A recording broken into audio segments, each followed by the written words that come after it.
খোদাই করে আবার রিক্সার উগলাইছে। এবার দেখ মুখ কেমনে চুরি করে।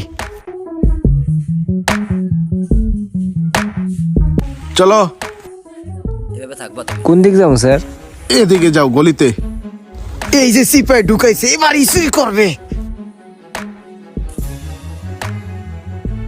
আজকে সারাদিনে কয় টাকা ইনকাম করছো? করছি স্যার 150-200 টাকার মতো হইব। দৈনিক কয় টাকা ইনকাম হয়? স্যার হয় কোন দিন কম হয় বেশি হয়, তার তো কোনো ঠিক ঠিকানা থাকে না। এইখানে কি ফ্যামিলি নিয়ে থাকো? জি স্যার, ফ্যামিলি নিয়ে থাকি, আমার একটা বাচ্চা আছে। ঢাকা শহরে এইভাবে চলতে কষ্ট হয় না?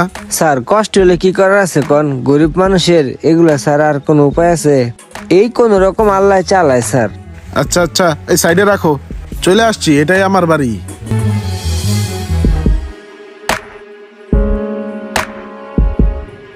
ভাড়া কত দিতে হবে? দেন স্যার, আপনি খুশি হয়ে দিলেই হবে। কত দিব বলো? 50 টাকা দেন স্যার। 50 টাকা? দাঁড়াও।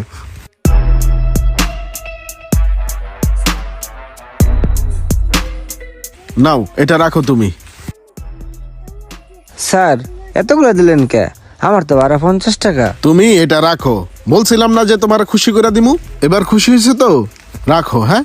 আর আজকে তুমি আর রিক্সা চালাবে না, হ্যাঁ? এখন যা রিক্সাটা রাইখা বাসায় যা রেস্ট নিবা আর ফ্যামিলির সময় দিবা, ঠিক আছে? ঠিক আছে স্যার।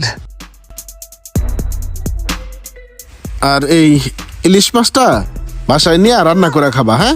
সবাই একসাথে বসে মজা করে খাইবা। ঠিক আছে স্যার।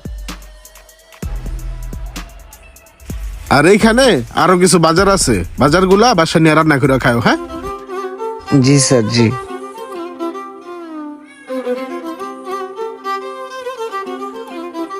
আরে